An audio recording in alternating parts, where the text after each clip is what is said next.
with the interceptions, but in terms of the offense right now, things got to pick up with Joe Flacco. But at the same time, he's still recovering from that nasty hit he had last Thursday by Kiko Alonso in the 40-0 victory over the Miami Dolphins.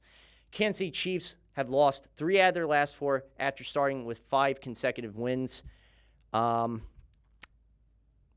would have to say just don't play from behind like you did. And on top of that, I want to see more of Kareem Hunt. I think we're going to see a much more improved Chiefs team, especially with Andy Reid on the team. His teams usually are 16 or 17-2 coming off a bye week. So I think they're going to come out guns a-blazing week 11 when they come back. So it's going to be a very good week for them.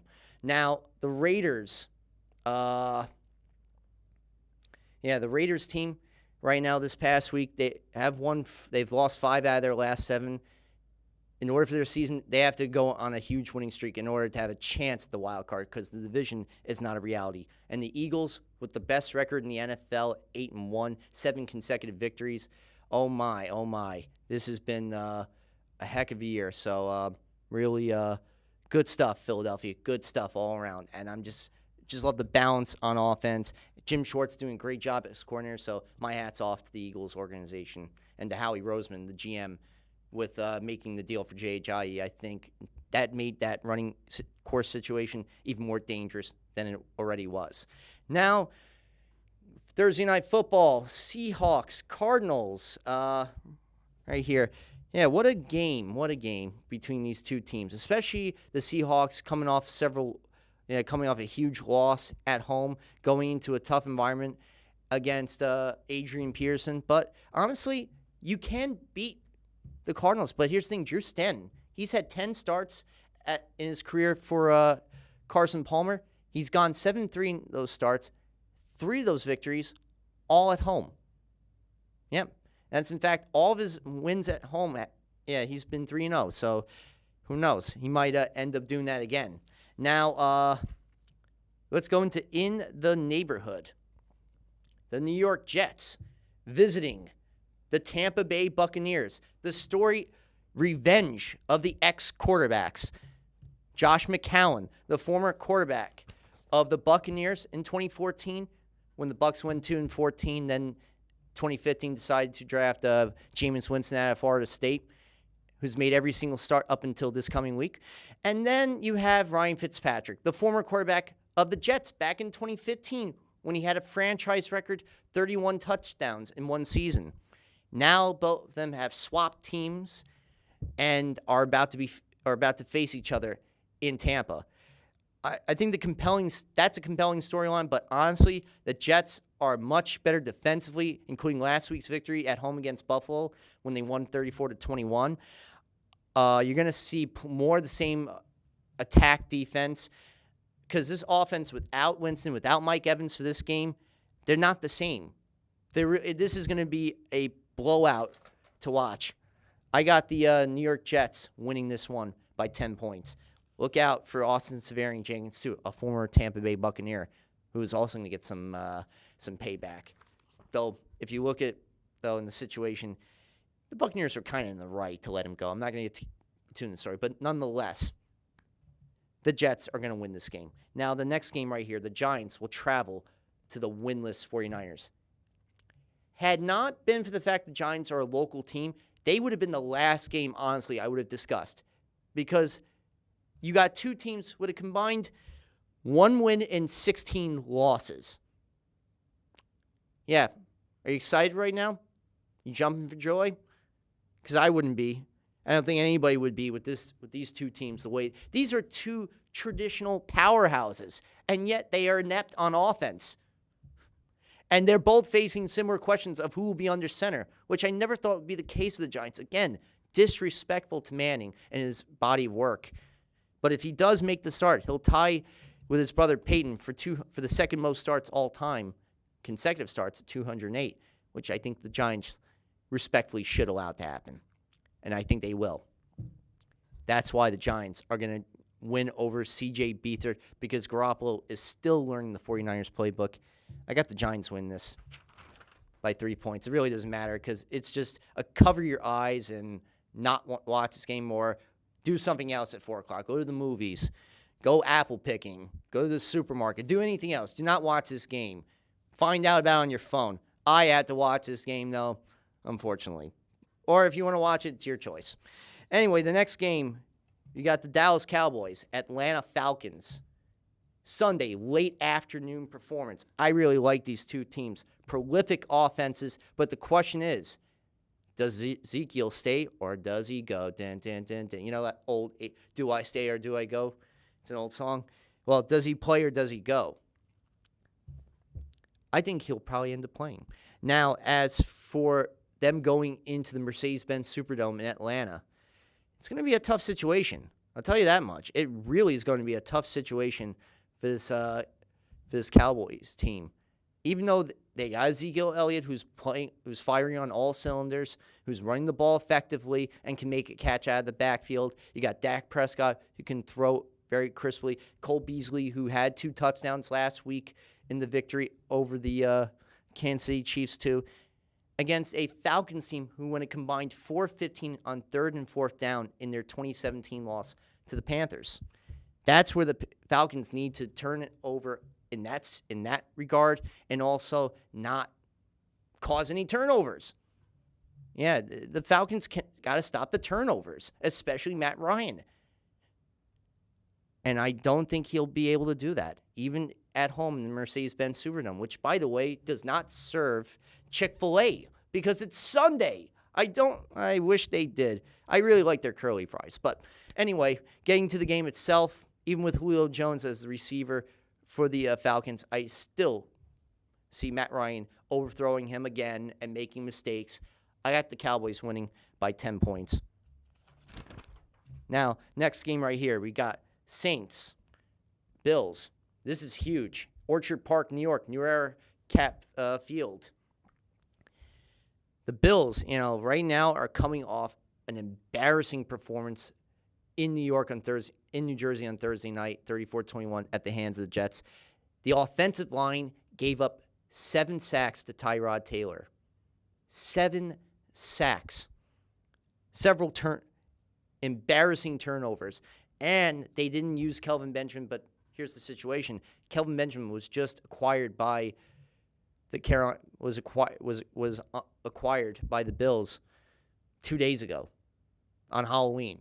So he had little, if any, time to learn the playbook. So that's why Kelvin Benjamin wasn't playing for the Bills last Thursday. But we're going to see Kelvin plenty of times in this game. He's going to be the Sammy Watkins downfield receiver that they needed since Sammy was traded to the LA Rams.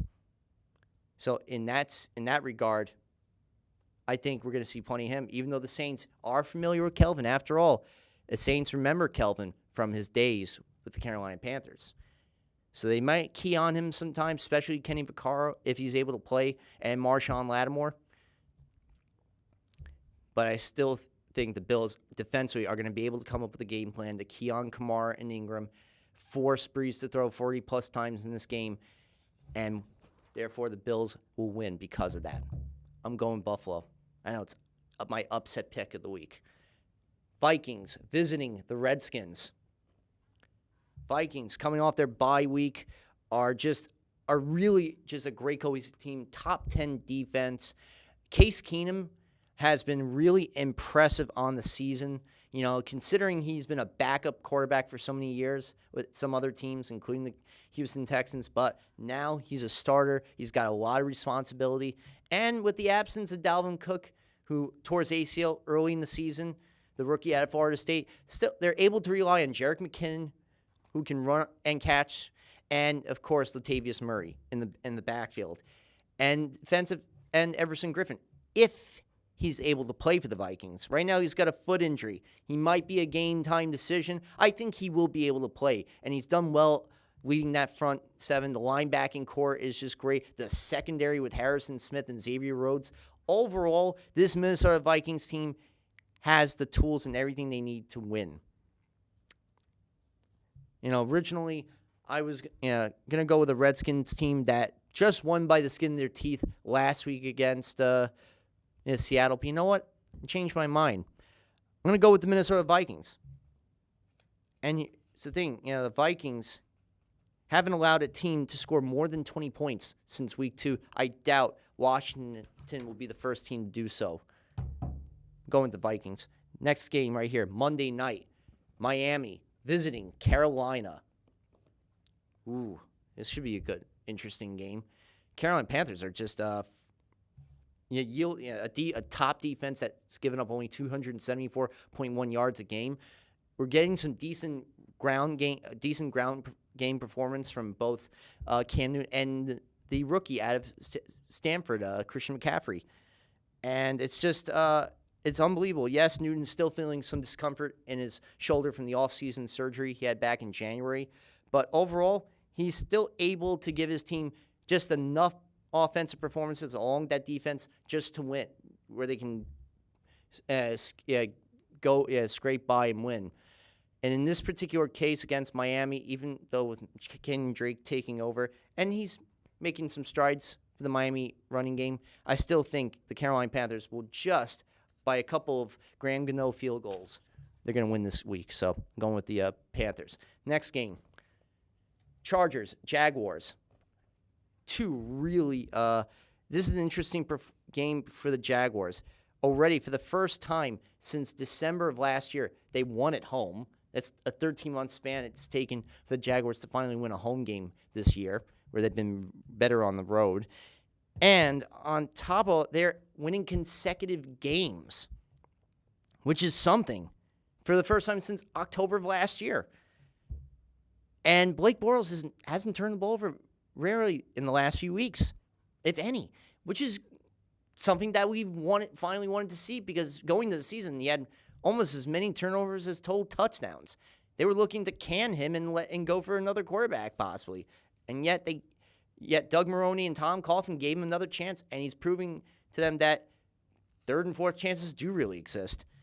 As for the Chargers, before their bye week, they lost 4 consecutive games. Then they go to New York, and then after the New York game the next 2 weeks, they win 3 consecutive games. Then, unfortunately, they hit into the wall that was the New England Patriots in Week 8 and lose 21-13.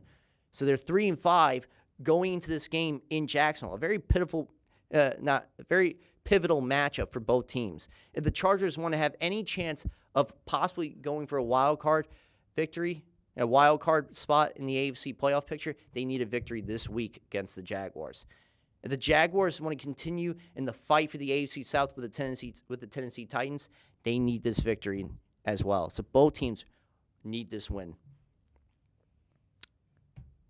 Here's the problem, though.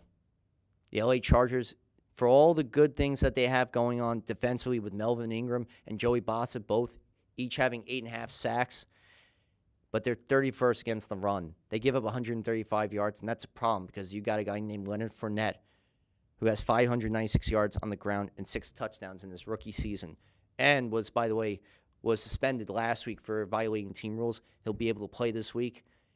He's hungry. He hasn't played in several weeks. He's going to munch on the Chargers on the ground. For that very reason, I got the Jaguars winning. Texans, Rams. This, to me, was supposed to be a very interesting game until Deshaun Watson's ACL injury. Now, to me, this is just a one-sided, sad affair for the Texans. They have to go up against a team that leads the league with 32.9 points. Goff basically having a great season, and last week having 4 touchdowns in that 51-17 victory over the Giants. And what's changed about this Rams team, not only the new head coach Sean McVay at the age of 31, that's amazing. A young coach like that able to come into a situation in which things were murky last year and get this team finally firing on all cylinders. I mean, last year they were dead last in the league in points per game at 14. This year, 32.9, that's a huge improvement.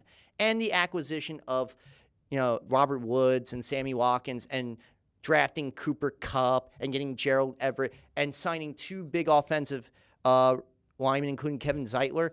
Huge acquisitions. And then defensively, the Wade Phillips transforming this from a base 4-3 to a 3-4 defense has improved them dramatically. Aaron Donald is having the season of his life. considering this guy was trying to hold out for a better contract during the preseason.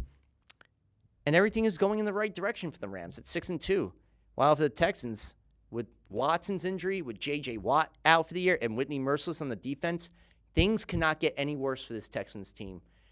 That's why I got the Rams winning this week. I think this is like taking candy from a baby for the Rams. It's sad. I really do feel bad for Texans fans.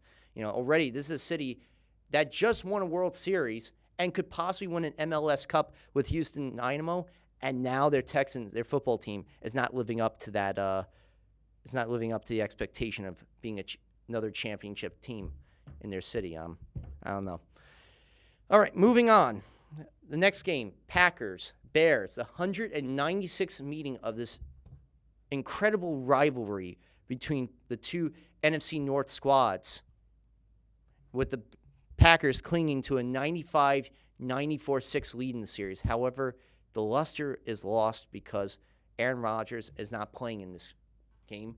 He will not be playing for the rest of the year, unfortunately, with the broken collarbone, and Brett Hundley has to be the one in his place.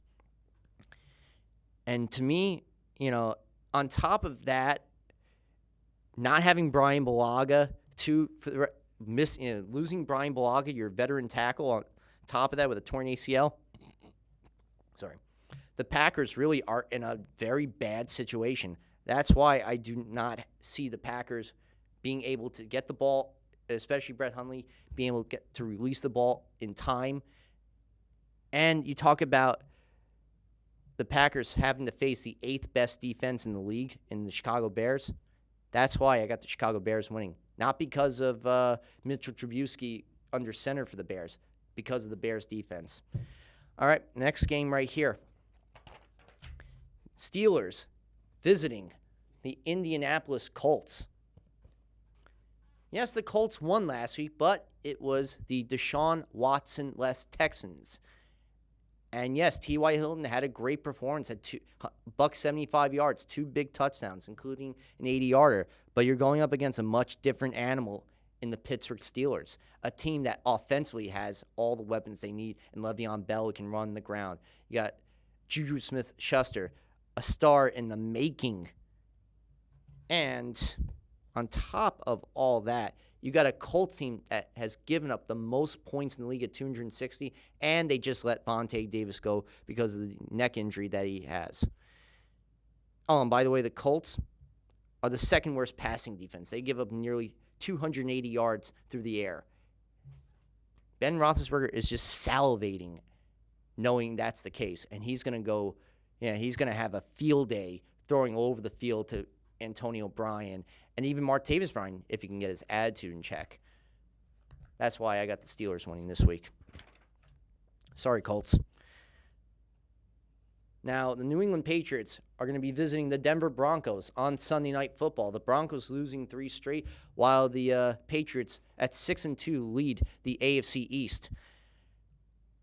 What a season so far for Mr.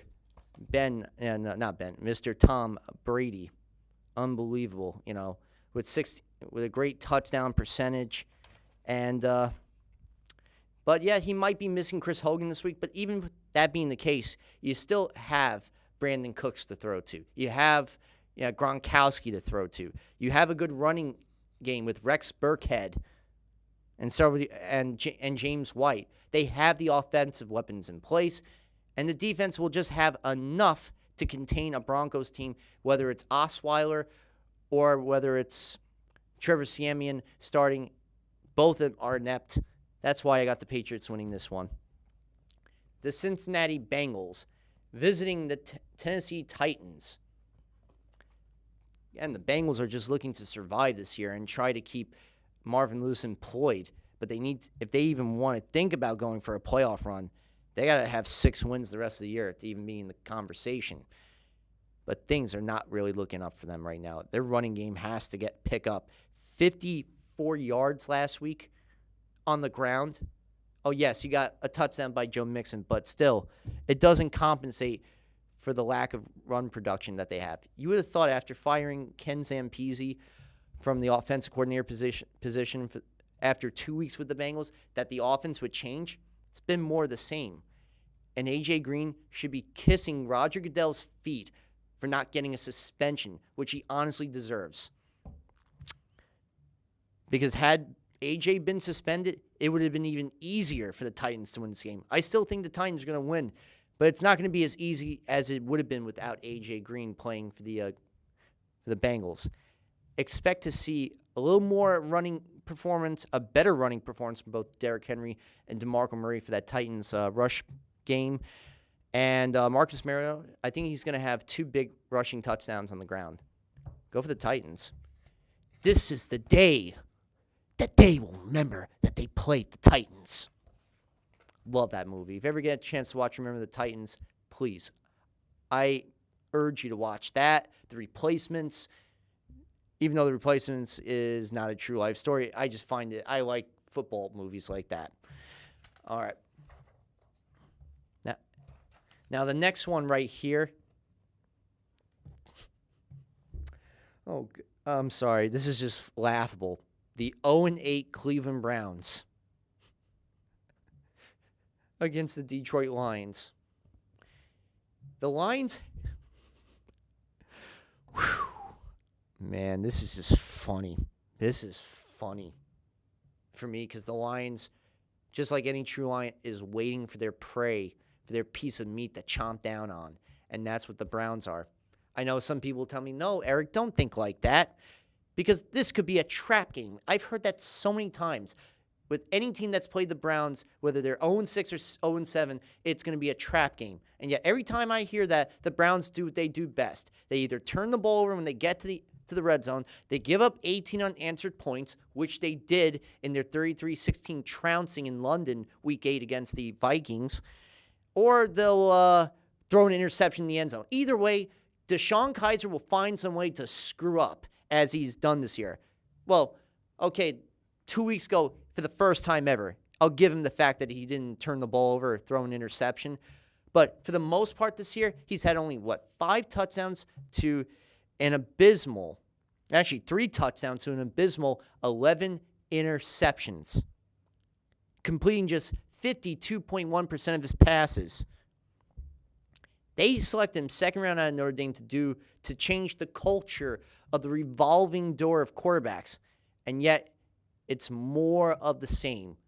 They've had so many coaches, 9, 10 coaches since they came back to the league in 99. They've changed coordinators more than I changed draws.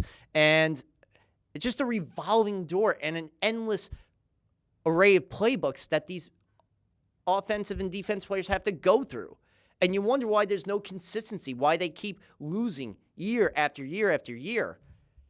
They haven't been to the playoffs since 2002, the second longest drought behind the Buffalo Bills.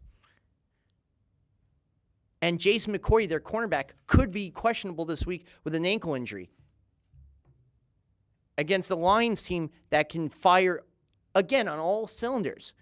Stafford can throw the ball. They had a few weeks ago, when they played the Pittsburgh Steelers and they lost 20-15, they had nearly 500 yards of total offense and they couldn't score a touchdown. And that was against the Steelers. You know what? And you got to give the Steelers a lot of credit for being able to win that type of fashion. This time around, the Lions have, I think, probably the easiest matchup they could ever have.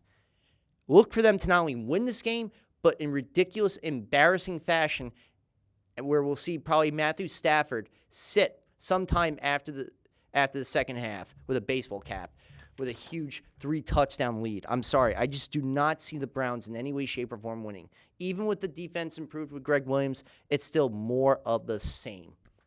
And that's all the games coming up for Week 10 of the 2017 NFL season. Now, the game that the biggest game coming up this week, Week 11 of the college football season, Miami, led by Mark Richt, going up against his former team, Georgia Bulldogs. That's a huge match. Or is it no, Notre Dame. Either way, it's a huge matchup to look forward to. And Miami's been undefeated this year, and I'm looking forward to Miami winning this week. And there's some other really impressive matchups. But this coming week in the NFL, the one matchup I'm still looking, besides the Jets Buccaneers. I'm looking forward to always watching the Dallas game. Dallas in Atlanta is probably one of the top games, and the Bills-Saints game. I think the matchup to look forward to in the Dallas-Atlanta game, Desmond Trufant, the cornerback, going up against Dez Bryant. Watch out for how that matchup progresses, and see if Atlanta tries to load the box to prevent Elliott. But even if you do that, you still got to answer to Cole Beasley. You still got to worry about Dez Bryant and Terrence Williams. Either way, Elliott can even beat you himself on the ground. So Atlanta's going to have to come up with a great man-to-man, zone defensive scheme in order to win this type of game. Otherwise, they're in serious trouble. For the Dallas defense, just don't allow Julio Jones to be by himself. Have somebody underneath to cover him. And be aware, Tyrod Taylor could Tyrod Gabriel, the wide receiver for the Falcons, could have a big day for himself. He could have a 2-touchdown performance possibly. So if I'm the Dallas defense, key on him and see where he goes, especially where he's lined up. He could make some plays. Because I don't think Austin Hooper is going to be much of a difference. Tevin Coleman can only do so much. At the end of the day, I think Tyrod Taylor is my surprise player that the Falcons, that the Dallas defense will have to watch out for. As for the Bills-Saints game right here, the Saints are really going to have to key on where Breeze throws to. They're going to have to do a lot of blitzing, that Bills defense, and really look out for Kamara. Don't allow a lot of short dink plays to take place, because that's what he likes to do with Alvin, especially on swing pass to the right. The right side is where Kamara really has most of his strength. So try to get the right side and force him to go to his left. As for the rest of the game itself, Tyrod Taylor has got to be protected a lot better this week, because you got a Saints defense that last week Cameron Jordan himself had 1.5 sacks against Tampa Bay. I fear for Tyrod's safety if the offensive line can't protect him from Cameron Jordan and the rest, and Akeem Hicks and the rest of that Saints front seven. That's really where things are going to get interesting right there. Another thing to look out for, too, is the situation with Roger Goodell's contract. I think at the end of the day, Roger will get that big contract that he's seeking, that extension he'll seek for. It'll probably be another 3-year deal worth, I would say, probably $38 million the first year, and look for another like $42 for the remaining 2 years of his contract. Something in that realm, maybe 5 years, because a lot of the owners still trust in him and support him, but Jerry Jones is upset with him with the whole Ezekiel Elliott situation.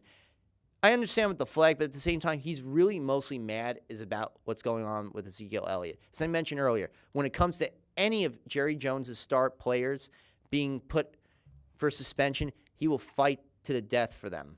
That's the one thing you have to say about Jerry Jones. I know people, think he's nothing but a power-hungry control freak, that he doesn't want to let go of the reins of the Dallas Cowboys to anybody. But it's because of Jerry Jones that the NFL has become a lucrative media company, that they've gotten these billion-dollar deals lined up with the big networks like Fox and CBS and ESPN. He's made the league into a global brand. He's one of the reasons why. So you can go all out and damn Jerry Jones, but at the same time, you should kiss his feet, honestly. Well, I wouldn't say kiss his feet. That's a little too much. But I'd say give the guy some respect for the hard work he's put into making the league the most profitable league that it has been, and the arena that he's built to in Arlington, which is really nice. I hope one day that I can take my brother, who, by the way, works at ESPN, who passed the bar exam a few weeks ago. Congratulations, bro. I love you. I'm so happy for you and your new ventures, lawyer. And so for all the hardworking men and women at CTV, for Mr. Kenny Graham behind the booth doing what he does best as always, and for my family who I love, and for all the support I've gotten since the article of the Advance, this is the Blitz Zone with Eric Rosen, with yours truly, and I will be here next week for another episode here, CTV. Good night, Staten Island. Peace and love.